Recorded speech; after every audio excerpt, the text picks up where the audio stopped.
Vamos a continuar ahora con lo que es el tema 8, la enfermedad diverticular. Definición. ¿Qué será un divertículo? Un divertículo es toda herniación, ¿no? A manera de una bolsa que protruye a través de la pared muscular del colon. Y generalmente los divertículos están presentes sobre todo en el sigmoides, ¿no? Y hay dos tipos de divertículos, los divertículos falsos y los divertículos verdaderos. Los divertículos falsos son los más frecuentes. Estos divertículos abarcan solamente la mucosa y llegan hasta la muscularis mucosae, es decir, son protrusiones que abarcan solamente la mucosa. Esos son los divertículos falsos. Y los divertículos verdaderos son raros, ¿no? Y es una protrusión, pero de todas las capas de la pared intestinal, es decir, mucosa, submucosa, muscular y serosa. Ese es un divertículo verdadero y generalmente son congénitos, ¿no? Entonces eso vendría a ser un divertículo. ¿Qué será una diverticulosis? Es la presencia de estos divertículos generalmente sin inflamación, no tienen inflamación, es decir, son asintomáticos. Esa es la diverticulosis, ¿no? Como vemos en la imagen, es que están presentes estos divertículos solamente. A diferencia de la diverticulitis, inflamación, ¿no? Hay una inflamación e infección de estos divertículos, por lo tanto ya presentará más síntomas, ¿no? Vemos en la imagen como este divertículo, esa protrusión, ¿no? Vean que este también es un divertículo falso, solamente protruye lo que es la mucosa, ¿no? Y ya aquí ya hay contenido, ya hay secreción, hay inflamación, entonces sería una diverticulitis. ¿Y qué será una enfermedad diverticular?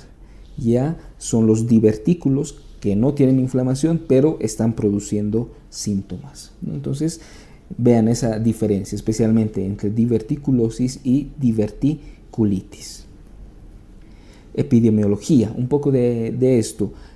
¿Cuál va a ser la población más afectada? Pues los pacientes de mayor edad, generalmente mayor de 50 años. Ya normalmente, incluso en ellos, ¿no? A nivel del sigmoides, como vemos en la imagen, se va a presentar ya pues gran cantidad de divertículos, los divertículos del sigmoides. Es igual entre varones y mujeres.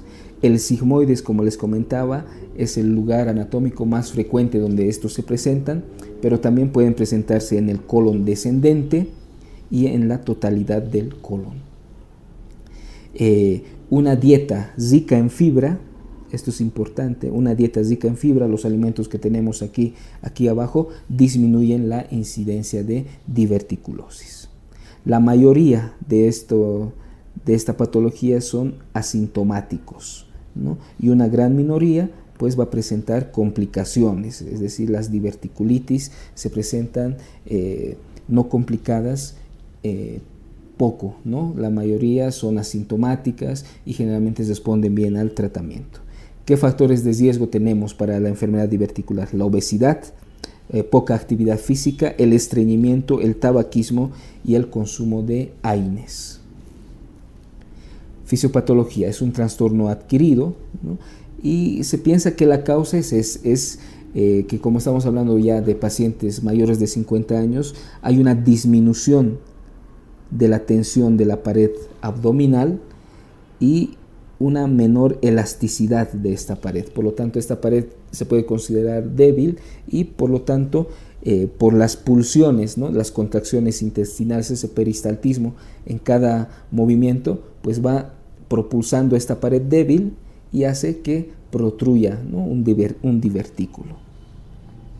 Y esto está relacionado con los cambios por la edad. Si vemos aquí en la imagen, vemos todas las paredes intestinal del intestino grueso, mucosa, submucosa, muscular, serosa, ¿no? Y vemos cómo van protruyendo las diferentes capas. Por lo tanto, este vendría a ser un divertículo verdadero. Pero recordemos que la mayor cantidad en frecuencia son los divertículos falsos que solamente protruyen mucosa, ¿no? Y vemos también que al protruir, ¿no? Van abarcando lo que es la irrigación vascular. Es por eso que un divertículo, ¿no? Al ir creciendo compromete esta arteria y puede causar hemorragias incluso, perforación y hemorragias. Cuadro clínico. La mayoría, como mencionábamos, son asintomáticos, es decir, que tienen un curso benigno. Y si es que presentan síntomas, ¿qué vendría a ser? Dolor abdominal, alteraciones del ritmo defecatorio, distensión, ¿no? Son síntomas muy parecidos a lo que presenta también el síndrome de colon, de intestino irritable. Entonces, otros piensan que ambas patologías, intestino irritable, está en relación con la enfermedad diverticular. Bueno, ¿y qué se entiende por enfermedad diverticular? Como decíamos, son las diverticulosis, ¿no? Sintomáticas no complicadas, ¿no? Estos divertículos, aunque no estén inflamados, pueden llegar a causar algunos síntomas, generalmente que no complican al paciente. A diferencia de las diverticulitis. Las diverticulitis van a tener una triada clásica. Un dolor en fosa ilíaca izquierda, como vemos aquí. Fiebre y leucocitosis. O sea, otros también a las diverticulitis las denominan las apendicitis izquierdas, ¿no? Por esta triada que presentan. Claro que también pueden tener hematoquesia, diarrea, tenesmo, ¿no? Pero una diverticulitis, si nos imaginamos un paciente mayor de 50 años que se presenta con mucho dolor en fosa ilíaca izquierda, con fiebre y con leucocitosis. ¿Qué complicaciones, no? Bueno, para comprender un poco mejor esto, vamos a ver cómo se va produciendo la evolución de un divertículo, diverticulitis, etcétera, ¿no? Mencionábamos que hay un aumento de la presión intraluminal, ¿no? A esto se le suma partículas de comida espesas, ¿no? Porque es como una bolsita, ¿no? Un divertículo, ahí se va acumulando todo esto. Por lo tanto, esa misma comida va a empezar a erosionar la pared del divertículo y la va a llegar a inflamar, produciendo la diverticulitis. Esta pared ya inflamada, esta diverticulitis, empieza ya con necrosis focal, perforación. Esto va a evolucionar a absceso o tal vez una fístula, ¿no? Como son bolsitas, los divertículos, cualquier órgano adyacente puede ser también perforado, adherido por esta fístula. Y por último va a llegar a la peritonitis. Entonces mire, como un pequeño divertículo se puede perforar, incluso causar peritonitis, ¿no? Bueno, si hay varios episodios de diverticulitis, 1, 2, etcétera, se puede llegar a fibrosis y esto conducirnos a estenosis, ¿no? Hay una íntima relación entre el consumo de AINES y la perforación del divertículo. Bueno, vamos a adentrar un poco más a este tipo de complicaciones y vamos a hablar en sí de las diverticulitis, ¿no? Una inflamación ya es considerada una complicación. Hay dolor, hay hipersensibilidad en fosa ilíaca izquierda, como ya mencionábamos anteriormente. En la TAG, ¿qué es lo que vamos a poder encontrar? Un engrosamiento en la pared del colon, abscesos, ¿no? El tejido pericólico torsionado sobre sí. Generalmente las diverticulitis no complicadas mejoran entre 2 a 3 días con un tratamiento correcto, ¿no? Una diverticulitis no complicada con un buen tratamiento mejora. Pero si le ponemos tratamiento y no hay mejoría, hay que pensar que tal vez se ha formado un absceso abdominal. Y pues bueno, si esto se presenta por episodios recurrentes, pues el paciente tiene todavía más riesgo de otras complicaciones. Bueno, y ahora hablamos de las diverticulitis, pero ya complicadas. ¿Con qué se puede complicar una diverticulitis? En primer lugar, con un absceso pericólico. Como vemos aquí en la imagen, esta es una tomografía que muestra ahí una colección purulenta, ¿no? A nivel pélvico. Sin tratamiento, ¿no? Sin tratamiento, un absceso, ¿qué es lo que sucede? Pues empieza a erosionar el órgano hueco adyacente, el órgano hueco vecino lo empieza a erosionar, lo cual puede formar fístulas. Y cuando se forman fístulas, pues dan algunos síntomas inusuales. Por ejemplo, una fístula que vaya del colon a la vejiga, ¿no? Un divertículo que se ha ido abscedificando, ¿no? Ha formado una fístula entre colon y vejiga, que es lo que va a dar infecciones del tracto urinario recurrentes.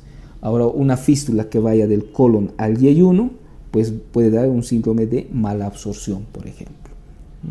Y bueno, para ver la gravedad de esta diverticulitis complicada, pues se utiliza la clasificación de Hinchey de la siguiente manera, ¿no? Esta es la clasificación de Hinchey modificada, donde hay un estadio 0, un estadio 1A, 1B, un estadio 2, un estadio 3 y un estadio 4. ¿No? Describimos rápidamente en qué consiste el estadio 0. Es una diverticulitis clínica leve.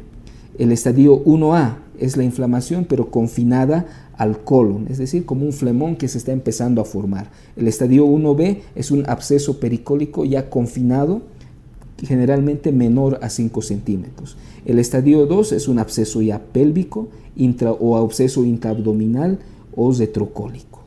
Y ya los estadios 3 y 4 son peritonitis. El estadio 3 es una peritonitis purulenta generalizada y el estadio 4 una peritonitis fecaloidea, ¿no? Entonces, para representar un poco mejor esto, la clasificación de Hinchey antiguamente no tenía esta división entre 1A y 1B, ¿no? Entonces era directamente estadio 1, 2, 3, 4. La Hinchey modificada pues la vuelve a dividir en 1A, 1B. Si vemos la imagen, el estadio 1, vemos aquí este pequeño divertículo, pequeño, seguramente ahí hay restos o ya se está empezando a formar un flemón, ¿no? El estadio 2, miren, ya se ha formado un absceso, un divertículo ha ido acumulando mucha secreción ya purulenta, se habla de absceso. Un estadio 3, un divertículo se ha roto y ha producido una peritonitis purulenta. Y un estadio 4, se ha roto un divertículo, pero ha salido ya material fecaloideo y ha producido una peritonitis fecaloidea, ¿no? Entonces, de manera general, para recordarnos, este venía a ser un estadio 1, un estadio 2, un estadio 3 y un estadio 4 de la clasificación de Hinchey para la enfermedad diverticular. Bueno, otras complicaciones que pueden tener. La obstrucción, ¿no? En sí, esa masa inflamatoria puede llegar a obstruir lo que es intestino delgado, puede producir, si es que se rompe, un hilo paralítico, irritación peritoneal, ¿no? Hay edema, espasmos, inflamación, lo que predispone a la estenosis, y esta misma estenosis llega a obstruir la víscera comprometida, y hay que siempre hacer un diagnóstico diferencial de toda estenosis con un cáncer, en este caso con un cáncer de colon, ¿no? Bueno, otra complicación, las hemorragias. Hemos visto que al protruir ese divertículo, ¿no?, también afecta lo que es la circulación que los rodea, entonces puede erosionar a esa arteria, y es la arteriola peridiverticular, ¿no? Es una red más fina, una arteriola peridiverticular, lo que va a causar un sangrado indoloro y generalmente, esto es importante, autolimitado, o sea, en la mayoría de los casos, ¿no? También se puede dar unas hemorragias digestivas bajas masivas, importantes, especialmente en ancianos, ¿no?, que son la mayoría de los pacientes que sufren esta patología. Y ahí, en esas hemorragias masivas, pues tenemos que pensar, ¿puede ser una diverticulosis? Sí, pero también hay que descartar que no sean angiodisplasias. Las angiodisplasias son como telangiectasias en la mucosa del colon, también en el sigma, que son más frecuentes, ¿no? Entonces, si es una hemorragia digestiva baja, así masiva, pues pensar en esos dos diagnósticos, una enfermedad diverticular o una angiodisplasia. El tratamiento clínico de estas hemorragias, ¿no?, generalmente reanimación con líquidos, ¿no?, para aumentar la volemia y localizar el sitio hemorrágico el que está produciendo la hemorragia. Y bueno, para el diagnóstico, ¿no?, ¿qué nos ayuda? Lo que más nos ayuda para diagnosticar si es una diverticulosis solamente o es una diverticulitis es la tomografía abdominal, ¿no? Pero siempre esto acompañado de un cuadro clínico compatible, ¿no? Esa apendicitis izquierda, ¿no? Con esa triada clásica, ¿no? Ante esa sospecha clínica podemos solicitar una tomografía, que es la que nos va a identificar si hay una diverticulosis o una diverticulitis, ¿no? Es la principal, ¿no? Como vemos en esta imagen, vemos aquí la parte del colon afectado, el divertículo, ¿no? Con datos de inflamación, ¿no? Vendría a ser una diverticulitis. Otros estudios que nos ayudan, el enema con bario, ¿no? Vemos aquí cómo se va delimitando el contorno tanto del intestino grueso, pero también de los divertículos que se encuentran, ¿no? Vemos cómo abundan en sigma estos divertículos. Bueno, otra opción diagnóstica es la colonoscopia, ¿no? Que nos ayuda para identificar infecciones crónicas, sangrados, los cambios a nivel deposicional, y nos ayuda sobre todo a descartar un cáncer colorrectal, ¿no? Las fístulas se pueden identificar por el colon por enema o por cistoscopia de igual manera.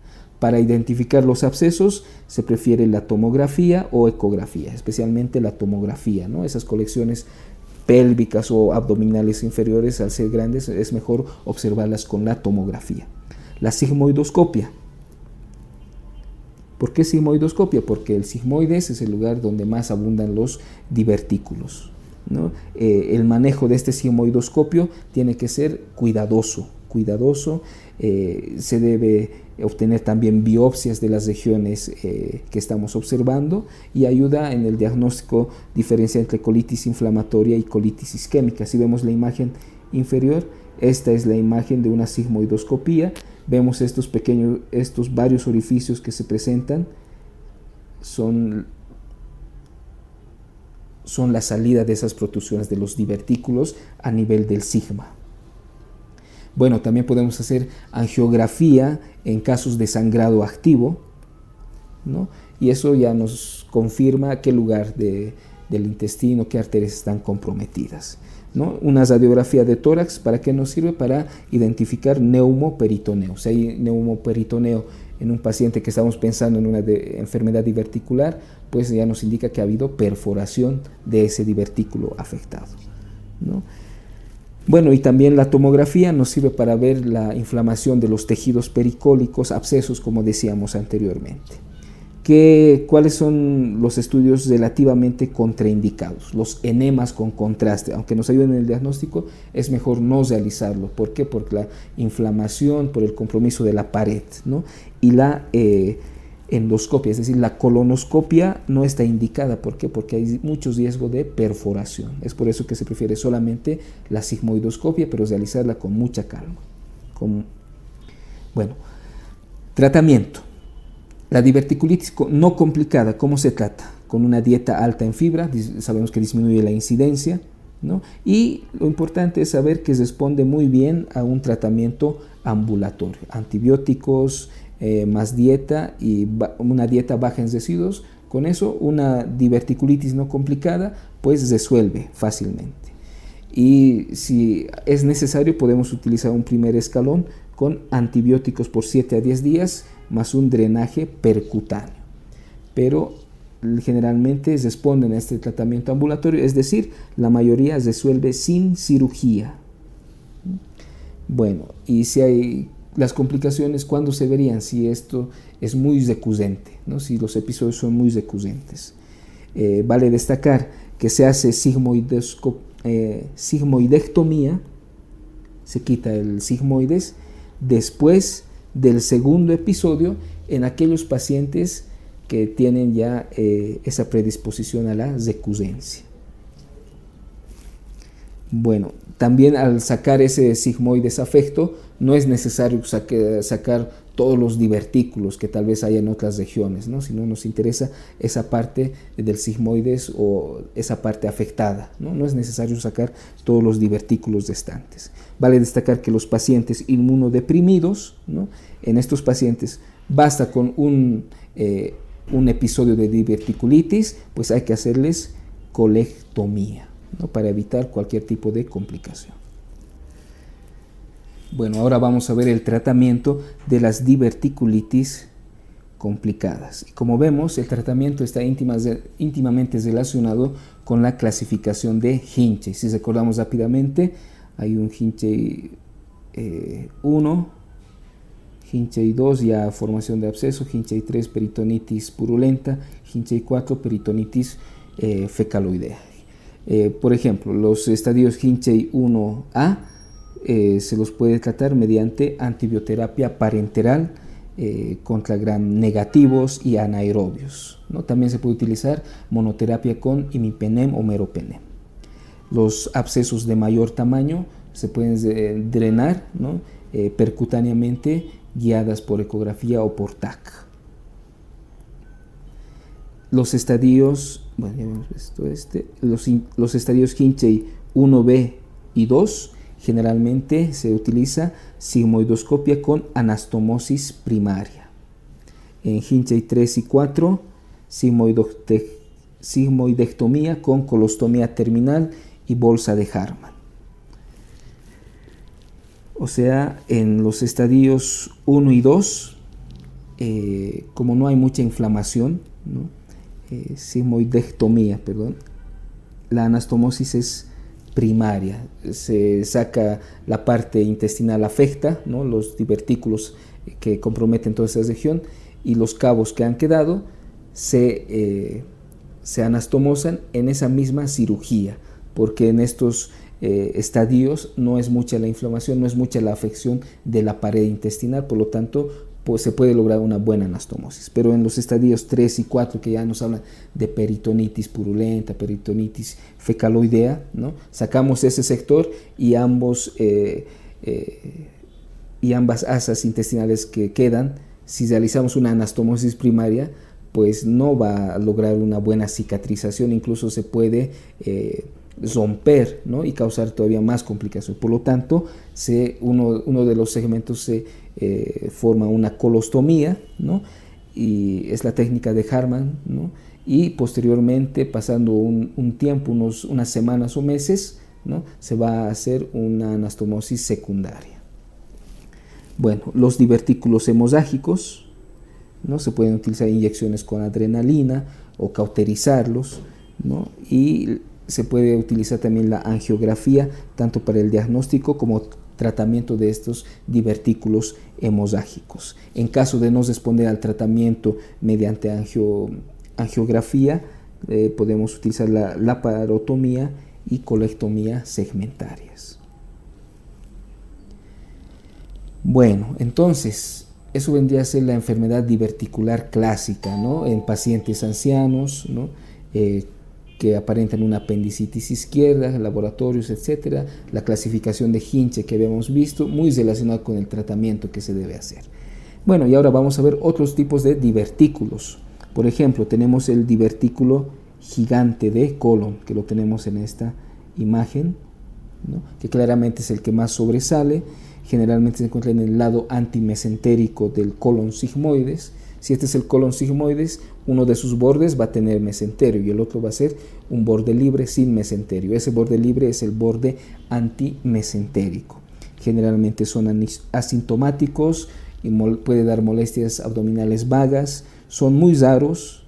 Se los puede, una radiografía simple, ¿no? Nos puede sugerir su diagnóstico, y un enema con bario ya nos da el diagnóstico en sí. ¿Qué complicaciones puede tener este divertículo gigante? Perforación, obstrucción, vólvulo, y bueno, generalmente para su tratamiento se debe resecar el divertículo y el colon afectado. Otro tipo de divertículos, los divertículos del lado derecho.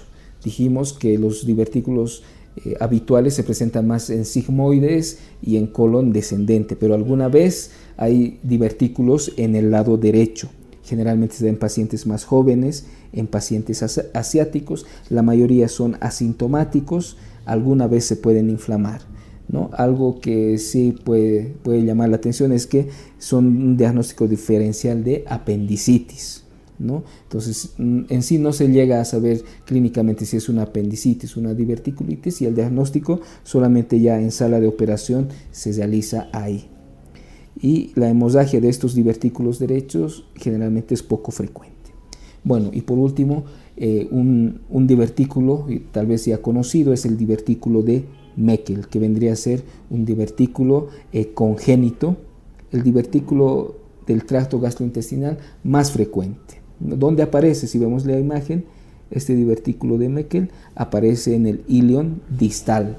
Vale destacar que puede contener en su interior tejido ectópico gástrico, y este tejido ectópico gástrico es el que lo predispone a sangrados, un sangrado crónico o también puede ser un sangrado agudo en personas jóvenes, porque si nosotros nos ponemos a pensar hemorragia digestiva, ¿no? En una hemorragia digestiva baja, generalmente nos imaginamos un adulto, un anciano, ¿no?